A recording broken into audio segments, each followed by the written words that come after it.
Ever seen tire move like this? Yeah, pure luck. Without any doubt, this is one of the worst wheel bearings I've ever seen. And somehow, the tire still stayed on. Next, we remove the tie rod so we actually have space to work. Because when things are already this bad, you don't want to fight for room too. Next, we take out the bolts that hold the hub bearing to the car.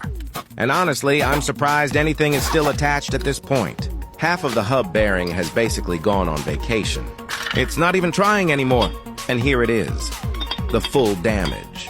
This bearing didn't fail. It gave up on life. Time for some good news.